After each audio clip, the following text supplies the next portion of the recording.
I had planned to react to this video here. It was on my list, and I saw it, and I thought, okay, well, it's GB News and Diamond, former, GMTV, Good Morning Britain host, and her co-host, speaking with Helen Doubney, I think her name is. She's known as the Complaining Cow. That's her social media handles. That's her website. And she obviously she complains, she advocates consumer empowerment, so moving from company to company to get the most advantageous deals, and also complaining, complaining when service is not up to scratch. This sounds perfectly, rational, and I kind of wanted to say, well done. These tips are They're all good tips. I'll give you a list, a summary of what's in the video, because obviously, it said use discount apps, cashback sites.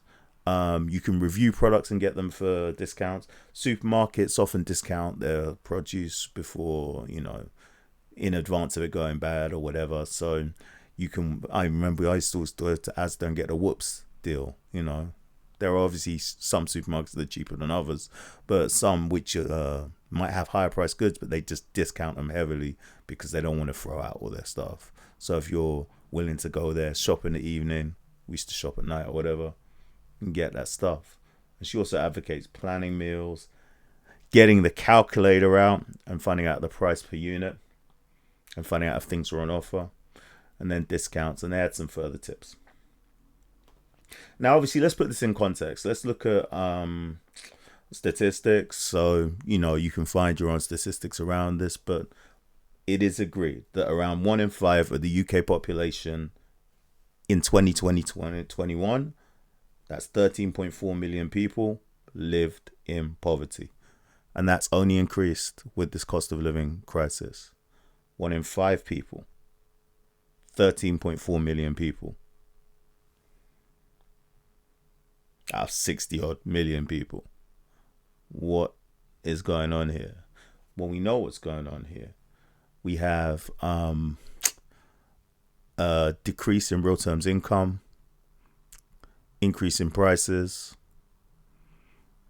and who's left picking up the slack? The poorest in society. So I'm interested this flavor of money saving advice, as it came just as the cost of living crisis was biting. This is a year-old video, and just as things had been exacerbated by the Tory policies of extreme free market economics that had been propagated and put into effect by the short-lived Prime Minister by the name of Liz Truss and her disastrous Chancellor Kwasi Kwarteng. Look, let's be real about this. All of this is good advice. Discount apps, cashback sites, reviews, supermarket offers, discounts, extra tips. So, say your I don't know what your food budget is for a month. Say it's £80. Say you get it down to 60, get it down to 58. You've done your best as a consumer. But fuel has gone up 200, 300%. So even landlords have been putting up prices insanely since the pandemic. These are, to borrow the phraseology that I've seen used often in sites like this doesn't touch the sides. What are they talking about? It's amazing.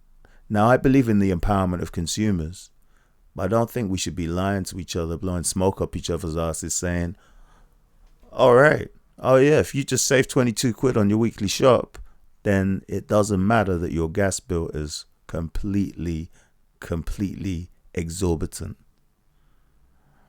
Of course, policy prescriptions have been avoided, particularly by the people in power. The windfall tax that the fuel companies themselves said would not affect inward investment has been avoided. the windfall tax. It would seem it's not really part of the priority. All right.